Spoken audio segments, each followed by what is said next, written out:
Olá, tudo bem? Estamos de volta aqui com o programa Pontuando e nós vamos falar hoje a segunda parte do nosso programa sobre robótica.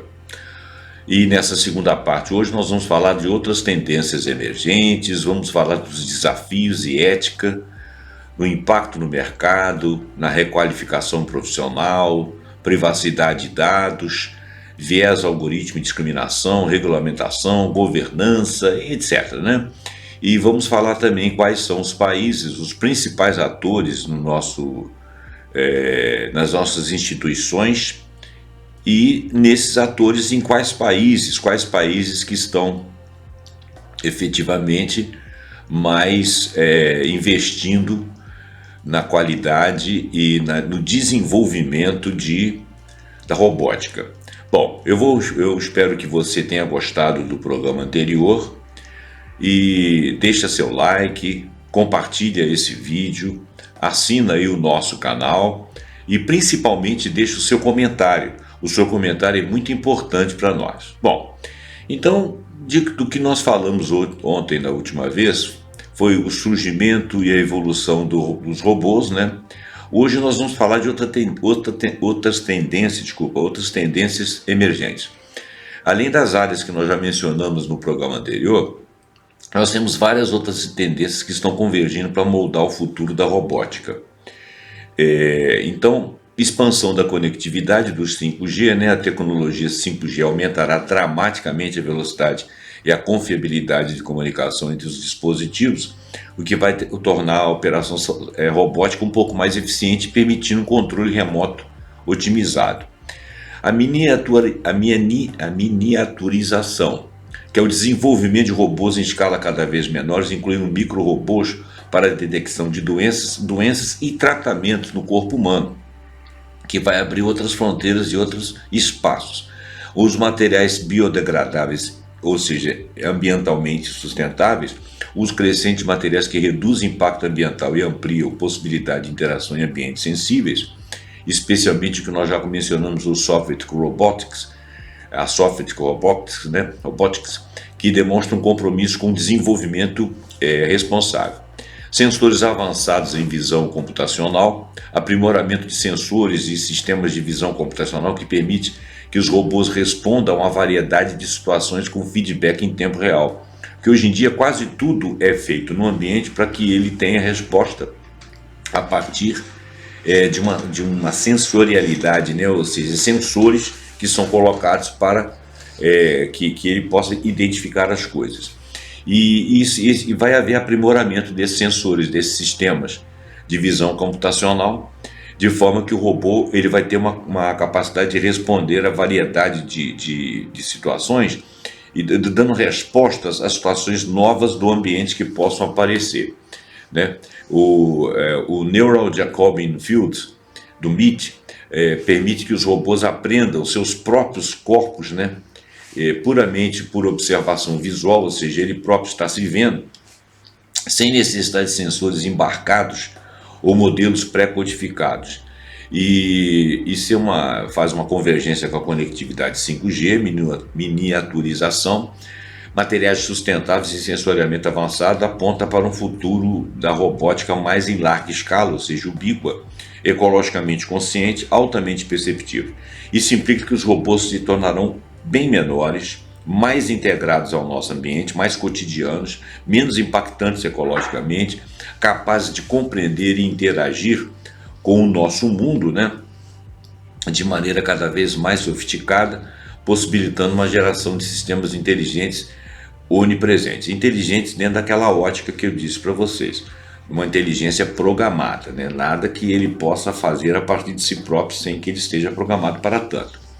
Bom, desafios e considerações éticas. O avanço exponencial da robótica e da inteligência artificial traz consigo uma série de desafios éticos e sociais, porque exige uma cuidadosa consideração com relação à discussão para garantir seu uso responsável e que seja benéfico para a sociedade. Qualquer tecnologia pode ser bem ou mal utilizada, né? Qualquer instrumento pode ser bem ou mal organizado, até mesmo um automóvel. qualquer coisa pode ser utilizada para bem e para mal. Claro que determinados eletrodomésticos não têm capacidade de existirem como armas, mas de uma maneira geral, a tecnologia ela tem a sua periculosidade e depende da intenção do homem aquilo que vai ser efetuado. Bom, então nós vamos observar algumas dessas coisas aí e fazer algumas considerações. Vamos ver. Primeiro, impacto no mercado de trabalho e requalificação profissional. Isso aí é uma coisa bastante importante, né? Automação de tarefas monótonas, nós comentamos isso ontem, que sejam repetitivas e potencialmente perigosas por robôs, vai liberar o ser humano para concentrar em atividades de maior valor agregado e com mais complexas, inclusive, e que deixe ele menos exaurido, menos depressivo, menos, vamos dizer assim, cansado daquele tipo de atividade. As atividades mais criativas vão sobrar para o homem, isso pelo menos em tese. Embora existam preocupações com relação à substituição de empregos, nós conversamos sobre isso ontem também. A evolução tecnológica ela também impulsiona a criação de novas funções. Não sei se serão novas funções, obviamente que vão exigir uma capacidade, uma competência maior, mas se essas novas funções serão em números razoáveis para substituir a razoabilidade que existia antes de você colocar a automação no lugar. Isso aí é o imponderável. É claro que precisa de existir políticas para que as pessoas possam fazer um remanejamento, uma educação e um remanejamento de pessoas, né, dentro da educação tecnológica, para a gente poder imaginar que o mundo vai melhorar para o ser humano comum no seu trabalho no dia a dia e que ele vai ser alocado para dentro do mercado. E se não alocado, se de tudo puder ser automatizado em larga escala e faltar a presença do ser humano, obviamente que tem que ter política de renda mínima, tem que ter uma série de pensamentos. E claro, então esses aí são impactos, são problemas que as políticas sociais vão ter que resolver, os governos e os países. Não basta você fazer automação, as empresas terem grande capacidade de substituição de pessoas e baratear preços e ter lucratividade cada vez maior, porém você ter pessoas sem salários, pessoas deslocadas, que não possam aproveitar seus estudos, suas competências, suas capacidades, que não sejam aproveitadas no mercado. E que não possam criar suas próprias funcionalidades, porque está tudo automatizado. Tá? É claro que isso aí é um grande trabalho. Estudos indicam que na indústria automotiva, a maioria dos fabricantes planeja expandir sua força de trabalho após a adoção de novas tecnologias, sugerindo que a automação é uma aliada para a competitividade e não apenas um substituto. A escassez de mão de obra disposta a assumir tarefas repetitivas e insalubres é um dos fatores que impulsiona a busca da automação.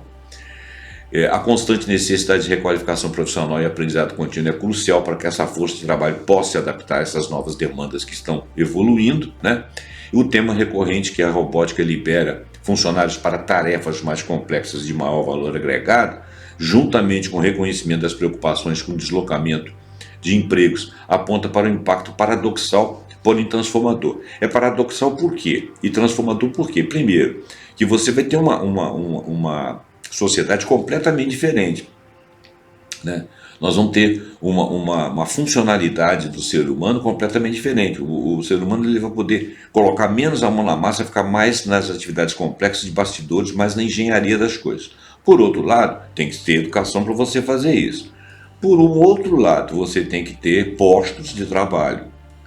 E postos de trabalho serão suficientes? Isso é o imbróglio que nós vamos ter que resolver. A automação ele impulsiona tanto para o deslocamento quanto para a criação de empregos. Mas será que serão em número razoável que possa absorver essa nova massa de pessoas educadas tecnologicamente, né? Vamos dizer que nós vamos educá-los tecnologicamente, que possam dar vazão à alocação de pessoas, né? Será que nós vamos ter tantos postos que possam dar vazão à alocação de pessoas e essas pessoas colocadas em seus lugares possam trabalhar, oferecer seus salários e continuar consumindo, continuar realizando as suas necessidades, trabalhando com as suas necessidades e tudo, e se realizando profissionalmente? Será que isso vai acontecer? Bom, se não acontecer, nós vamos ter que resolver. A solução disso é política, né? Então nós temos realmente aí um futuro a ser pensado. né? E implica inclusive que o futuro do trabalho não se trata de eliminar empregos, né? Claro, mas de mudar fundamentalmente a natureza do emprego, exigindo estratégias proativas de desenvolvimento de força de trabalho. Você desenvolve a força de trabalho, mas você pensa na forma de alocá-lo, senão você vai criar um problema social. Eu acredito que se a sociedade começar a automatizar tudo, a ponto de que certas empresas não precisem sequer de 2, 3 funcionários, né? Vamos dizer que isso fosse futuristicamente falando, e que a massa, 90% das pessoas fiquem sem trabalho, obviamente que o mundo não funciona, porque pessoas sem trabalho são sem salário, pessoas sem salário não consomem. Então, quer dizer que a automação vai existir para meia dúzia de pessoas, onde é que vai estar a lucratividade? Vai ter que ter um meio caminho entre uma coisa e outra. Privacidade e segurança de dados. O avanço da IA e da robótica levanta desafios críticos em relação à privacidade dos dados, à segurança dos dados. Os robôs sociais de serviço, por exemplo, eles são especialmente aqueles que operam em ambientes domésticos, né? Na área de saúde, por exemplo, eles coletam quantidade significativa de dados pessoais, até porque existe monitoramento. A proteção desses dados vai ser fundamental para evitar abusos e manter a confiança do usuário, porque esses robôs eles vão estar ligados a diretrizes de empresas, e essas empresas estarão online, e isso aí vai estar na web. Então você corre risco de hackers, né? Então pesquisas revelam que robôs podem de fato extrair informações sigilosas e até mesmo persuadir indivíduos a realizar ações inseguras. Claro que isso aí vai ter que ter um hacker fazendo isso, ou vai ter que ter uma má intenção de um funcionário da empresa, porque ele pode manipular dados, ele pode influenciar ali dentro das questões, dos questionamentos dos robôs. Eu nem sei dar muito exemplo, porque isso aqui é uma coisa que eu li aí, mas eu estou imaginando o resto. Então, eles podem realmente extrair informações, destacando-se o risco de, inclusive, influência social, né? Tornando o usuário vulnerável a ataque e até a ciberataques, né? E a necessidade de uma clara articulação de uso e proteção de dados. É um pré-requisito para a conveniência ética entre robôs e humanos. A coleta generalizada de dados por robôs sociais e de serviço e seu potencial para extrair informações confidenciais ou persuadir pessoas a ações inseguras revelam que existe uma vulnerabilidade crítica na dinâmica da confiança humano-robô que tem que ser resolvida com o tempo. Isso implica que, à medida que robôs se integram mais em espaços pessoais e interações sociais, os riscos à privacidade e o potencial de manipulação aumentam drasticamente. Então, isso é um problema ético da nossa era. Nós já vamos começar a viver isso, porque já existem robôs com interações sociais, e isso vai exigir não apenas medidas técnicas de segurança por parte das empresas, utilizadas pelos usuários, cobradas pelos usuários, as empresas que estão fazendo a manutenção daquela robótica, daquela automação, mas também diretrizes éticas robustas de estruturas legais. Quer dizer, tem que haver legislação para a governança de dados e consentimento do usuário. Nós temos também o viés algoritmo e a discriminação. O viés algoritmo ocorre quando o sistema de IA são treinados em um conjunto de dados enviesados, ou quando a lógica subjacente à tomada de decisão desses sistemas é injusta ou discriminatória. Se você percorre a web, por exemplo, pela IA, você pode ter algumas tendências não vou dizer discriminar, mas a colocar certas categorias de pessoas, de etnias, de localidades, de regiões, de primeiro mundo, de mundo em desenvolvimento, essas categorias como sendo categorias a menos e outras categorias a mais. Se esse viés prevalece nas resoluções do algoritmo, na forma como ele decide por te dar uma informação, ele acaba tratando aquilo ali com viés discriminatório.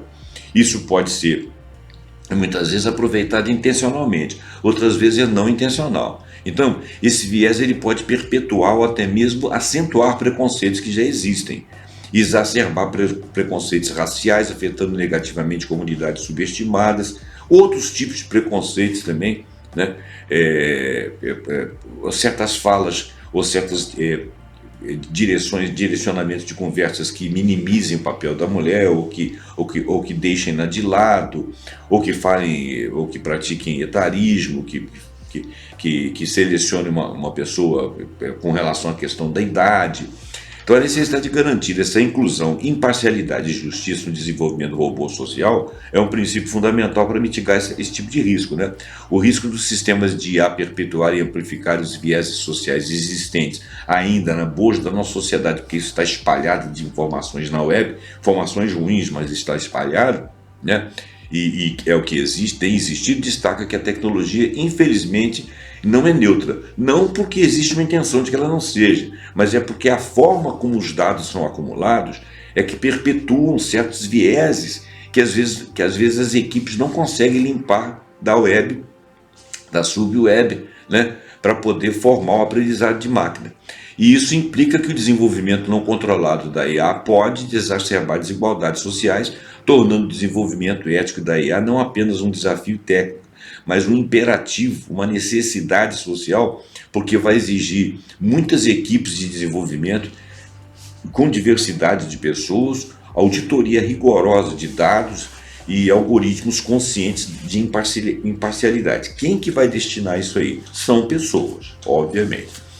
Regulamentação e governança. Nós vamos ter que ter um quadro regulatório para isso. Na União Europeia, entrou em vigor em 1º de agosto de 2024, há um ano atrás, com a maioria das disposições aplicáveis a partir de 2 de agosto para 2026, o primeiro quadro legal abrangente global para as inteligências artificiais, todas elas.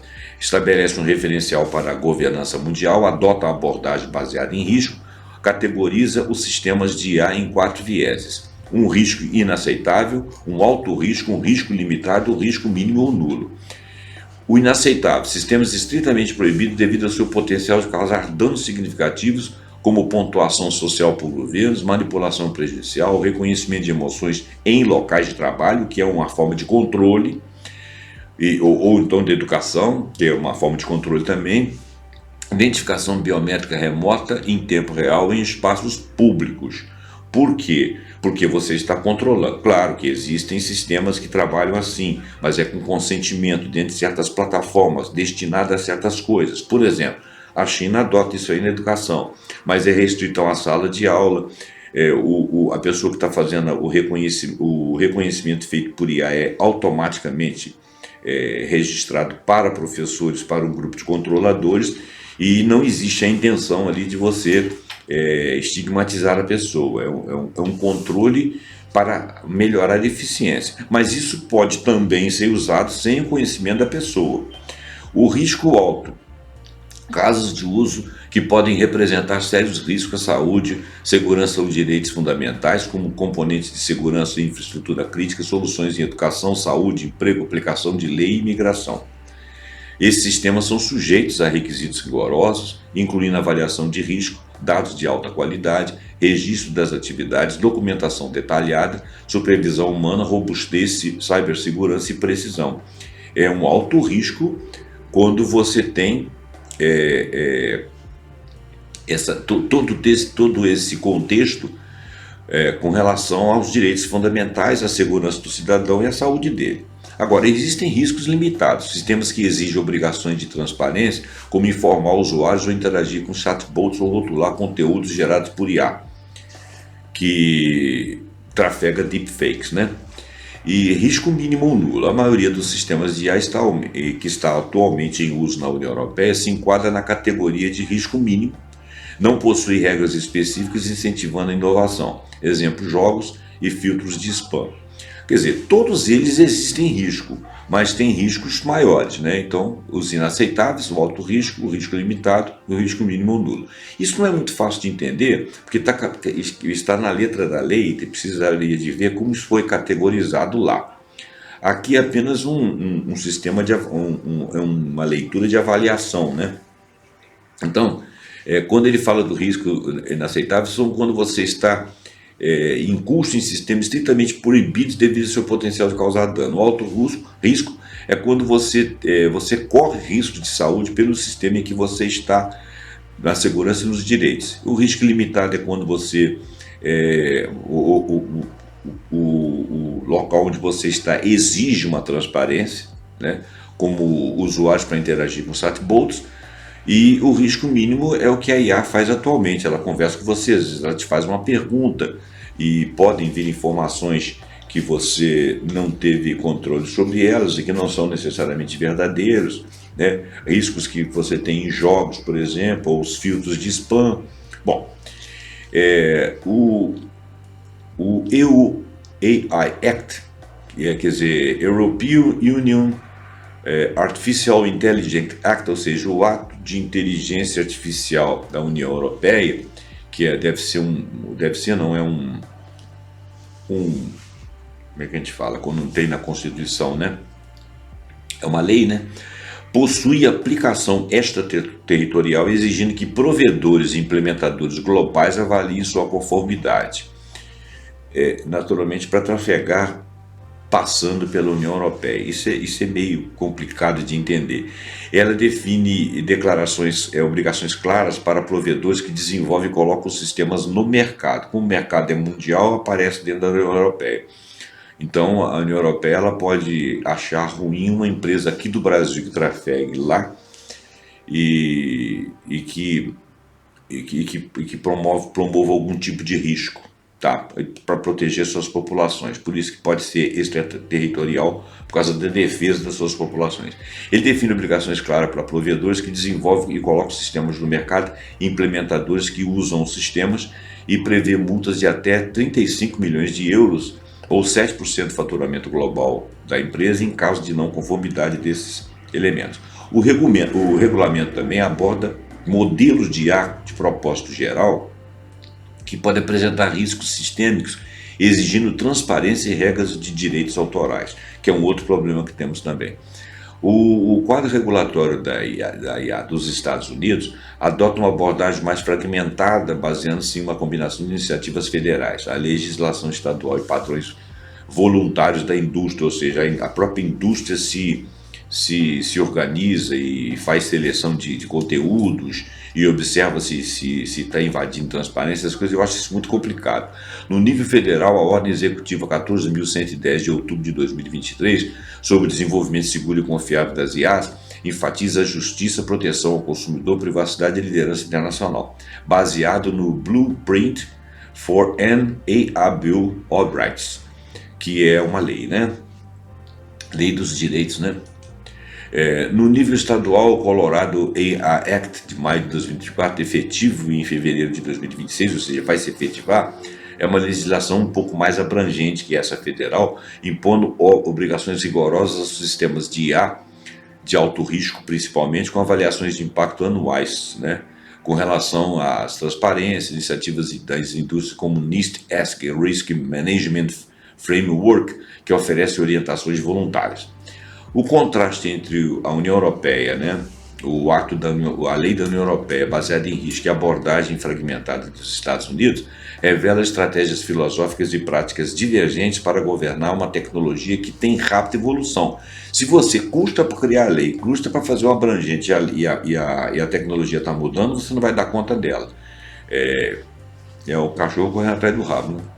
Enquanto a União Europeia prioriza regulamentação proativa e baseada em direitos para garantir confiança e mitigar riscos sistêmicos, os Estados Unidos favorecem uma abordagem mais impulsionada pela própria indústria e específica para cada setor, o que é um complicador. Essa divergência implica complexidades potenciais para as empresas globais que operem em ambos os mercados, que operam nos Estados Unidos, ou seja, mais para o Ocidente, ou na União Europeia e o resto, exigindo estruturas de governanças adaptáveis. O ideal seria que nós tivéssemos uma lei geral, que todos os países participassem. No entanto, destaca-se um consenso global sobre princípios fundamentais para a mitigação de danos, garantir transparência do produtor das IAs, nem o estabelecimento de responsabilidade. Outras diretrizes éticas incluem princípios fundamentais para a IA, como justiça na discriminação, transparência, explicabilidade, privacidade, proteção de dados, responsabilidade e prestação de contas. As organizações como a ACM, Association for Computer Machinery, e aí o Institute of Electronic Engineering, possuem códigos de ética e diretrizes para desenvolvimento responsável da robótica. Bom, principais atores e instituições de ecossistemas, universidades e centros de pesquisa. Olha, as universidades desempenham um papel crucial na pesquisa e desenvolvimento de ponta na robótica. Nos Estados Unidos nós temos a Stanford, Carnegie Mellon University, o MIT, o Rice, UC, UMIT, Texas A&M, UC Berkeley, que são reconhecidas por abrigar os melhores pesquisadores do mundo. Na Ásia, os hubs de tecnologia em Singapura, Hong Kong atraem investimentos diversos de diversas empresas. Os países asiáticos têm feito grandes investimentos em ensino superior focado em pesquisa e inovação. Por exemplo, é a Chung-Ang University da Coreia do Sul. No Brasil, o Instituto Avançado de Robótica, o IAR, também se destaca pela intensa interação com o mercado em outros países. A concentração de pesquisa robótica de ponta em universidades e institutos nos Estados Unidos, Europa e Ásia destaca a natureza global da inovação científica, um cenário competitivo no avanço tecnológico. Isso implica que os avanços na robótica são frequentemente resultado de esforços concentrados e interdisciplinares dentro de ecossistemas acadêmicos impulsionando por pesquisas fundamentais. Você tem aqui o MIT CZO, desenvolveu o sistema neural Jacobian Fields, que permite que os robôs aprendam a controlar seus corpos visualmente. Eles se veem, eles se entendem, quer dizer, entender é modo de falar, né? Eles são programados para se perceberem, sem necessidade de sensores embarcados. Rice University, que pesquisadores desenvolveram um braço robótico flexível controlado remotamente por feixes de laser, né, de IA, feixes de laser IA, capazes de realizar tarefas complexas sem eletrônicos a bordo. O UC San Diego, que é o Bio-Inspired Robotics and Design Lab, que foca em robôs bioinspirados, que nós já comentamos, né? O Wyss Institute de Harvard, sua plataforma robótica bioinspirada, busca insights de natureza para desenvolver novos componentes robóticos inteligentes, flexíveis, seguros, projetos com micro-robôs voadores, que são os RoboBees, os exoesqueletos flexíveis dentro da robótica, que ajuda as pessoas a caminhar, né? E luvas robóticas flexíveis, né? Empresas em robótica industrial e serviço, nós temos aqui a ABB Robotics da Suíça, conhecida por robôs industriais confiáveis de alta precisão, com suporte de IA, né, e colaboração humana. O Fanuc do Japão, famosa empresa por seus icônicos braços robóticos amarelos, que são rápidos, duráveis e de longa vida útil, para fábricas automotivas, eletrônicas, né? E Kuka Roberts, da Alemanha, especializada em robôs de alta resistência e colaboração em engenharia de precisão. A Yaskawa Motoman, do Japão, forte em soldagem, pulverização, manuseio de materiais, controle profundo servomotor. Universal Robots, da Dinamarca, líder em robôs colaborativos fáceis de programar, implantar e operar, pioneiro no conceito de trabalho conjunto. Boston Dynamics, reconhecida por sua mobilidade avançada e IA com robôs icônicos do Spot e Atlas, atuando em pesquisa e desenvolvimento, inspeção, defesa e inovação. O DJI Innovations, da China, líder mundial de drones, expandindo para robótica terrestre e educação. Doosan Robotics, da Coreia do Sul, empresa com robótica colaborativa de rápido crescimento, produtos fáceis e flexíveis, aplicados em saúde, logística e na própria fabricação. Epson Robots, do Japão, oferece robôs SCARA, é o nome, né? Compactos de 6 eixos para automação, alta precisão em eletrônicos. Kawasaki Robotics, Japão, com mais de 50 anos de experiência robótica, nós já sabemos. Mitsubishi, a Stable, da Suíça, que era que comprou a Mechatronic com presença global. EVS, da China, fabricante de braços robóticos. A Mitsubishi, ela tem vários programas de satélites, sistemas de automação fabril, destaque para sistemas de energia, comunicação, transporte no espaço. Então, a distribuição global. A Dur, da Alemanha, fornecedor de líder em automação industrial focada na digitalização dos produtos. Então, são distribuição de empresas de líder em robótica, Ásia, Europa, América do Norte, indica um cenário altamente competitivo, geograficamente diverso e grande, né, gente? Uma coisa que a gente não tem noção. O ser humano comum, pelo menos aqui no Brasil, andando pela rua, não sabe a maior parte das coisas que estão acontecendo.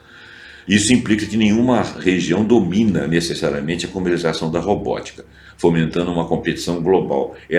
A robótica ela já se expandiu no momento do mundo mais multipolar, né? Onde mais países vêm investindo em educação tecnológica e têm resultados na robótica e em todas as outras áreas. Sociedades e conferências científicas. Sociedades científicas e conferências internacionais são vitais para o avanço da robótica, né? Organizações como a IEE, Robotics and Automation Society, são fundamentais para o progresso da área. Conferências internacionais como a International Conference of Intelligent Robots and Systems, a International Conference on Robotics and Automation, várias delas. Não vou falar tudo, que é muita coisa. Servem como maiores fóruns de pesquisa. E nesses eventos, pesquisadores, estudantes, parceiros industriais de todo o mundo se reúnem para discutir inovações. A International Federation of Robotics é outra organização interessante aí que monitora o mercado e promove robótica globalmente. A existência e proeminência de sociedades científicas globais, é claro que confere uma natureza colaborativa impulsionada pela comunidade. Eu acho interessante que seja uma coisa global realmente. Não dá para cada país fazer de um jeito, até porque hoje em dia tudo interfere com tudo, né? Principalmente se você imagina que você tem a web e a IA. Quais são os países que têm projetos mais arrojados na robótica? Os Estados Unidos possuem algumas das melhores universidades, né? Stanford, Carnegie Mellon University, o MIT, Rice, a UIUC, a UMIT, Texas A&M, a UW, UC Berkeley, instituições como o MIT, CISAIL, Rice University e vários, né? O Japão é um polo de empresas líderes em robótica industrial, incluindo a Fanuc, Yaskawa, Motorman, Epson Robots, Kawasaki Robots, Mitsubishi Elétrico. O país também cedia grandes conferências internacionais robóticas, como a International Conference of Robotics and Automation. A Alemanha abriga empresas de destaque como a KUKA Robotics, especializada em robô de alta precisão e colaboração em engenharia de precisão. A Suíça conta com empresas líderes da ABB Robotics, conhecida por robôs industriais confiáveis de alta precisão, e a tal de Stable, né? Foi a pioneira aí que adquiriu a pioneira Unimation, né? A Dinamarca, o lar da Universal Robots, líder mundial em robôs colaborativos, né? Fáceis de programar e operar, pioneiro no conceito de trabalho conjunto. A China destaca-se pela DJI Innovations, líder global em drones. A EVS, fabricante de braço robótico industrial de alta precisão e baixo custo. Coreia do Norte, Coreia do Sul, aliás, que apresentam um rápido crescimento da robótica, com empresas Doosan Robotics, com efeitos de grande investimento em ensino superior. A União Europeia, né, o bloco como um todo, os países membros das empresas da Universidade de Ponta. A União Europeia tem um papel de liderança de regulamentação em inteligência artificial e robótica e automação, com o abrangente ato, né, da EU AI Act, que serve de referência global, tem servido. Tem os projetos de pesquisa colaborativa, desenvolvimento de micro-robô biológico, o ciberplasma, que nós já mencionamos. A Agência Espacial Europeia também está envolvida em exploração robótica. Então, esses são os países que demonstram forte compromisso de inovação robótica. A robótica percorreu um longo caminho desde suas origens, não resta a menor dúvida, né? E desde suas origens na ficção, nos mitos antigos, até se tornar uma força motriz na realidade contemporânea. A evolução dela foi exponencial, impulsionada por uma crescente integração de inteligência artificial, foi redefinindo indústrias, foi transformando a vida cotidiana de múltiplos setores, das próprias pessoas, das profissões, desde a manufatura até a medicina, principalmente na área de saúde, exploração espacial, farmacêutica, etc. As tendências futuras com a robótica colaborativa, robôs autônomos e o software robotics, a robótica de enxame, a biorobótica, prometem avanços mais disruptivos ainda. Os cobots estão redefinidos para papéis de trabalho, promovendo sinergia humano-máquina e qualificação profissional. A inteligência artificial está conferindo ao robô capacidade de aprendizagem e otimização dos seus procedimentos sem precedentes. A Sofit Robotics está abrindo portas para interações seguras em ambientes sensíveis com o corpo humano. A robótica de enxame oferece soluções resilientes para problemas em larga escala, principalmente inclusive na saúde, mas também em vários outros setores. A biorobótica com o desenvolvimento dos Shadowbots autorreplicantes, né, aqueles que trabalham como se fossem reprodução na própria natureza, né, estão borrando realmente as fronteiras entre a máquina e o organismo. No entanto, essa revolução está isenta de desafios, né? O impacto do mercado de trabalho, as estratégias proativas no desenvolvimento de habilidades e de criar-se funções, né? A coleta massiva de dados por robôs levanta questões de privacidade, o risco de viés algorítmico exige um compromisso de justiça, de imparcialidade no design, no treinamento das IAs, e diante desses desafios, a necessidade de um desenvolvimento ético responsável da robótica é primordial através de quê? Regulação, como existe na América do Norte, que não é muito boa, mas como existe na União Europeia, que tem sido a baliza. O futuro da robótica é promissor, mas o seu pleno potencial só será alcançado com um compromisso coletivo com a inovação responsável, né? Governança e ética. E a gente tem que estar por dentro. Gente, vou terminar o programa, ele acabou ficando um pouquinho extenso, mas não tanto. Eu agradeço a sua atenção, espero que você tenha gostado. Deixe seu like, deixe o seu comentário, assine o nosso canal, compartilhe esse vídeo para que esse vídeo podcast para que as pessoas possam tomar conhecimento disso. É o segundo vídeo sobre robótica. O terceiro vai vir no próximo programa, que nós vamos falar do desenvolvimento da robótica no Brasil. Muito obrigado, até o próximo programa, pontuando com algum assunto que eu tenho certeza que vai ser muito interessante, porque nós vamos falar de robótica e Brasil. Ok? Muito obrigado e até lá.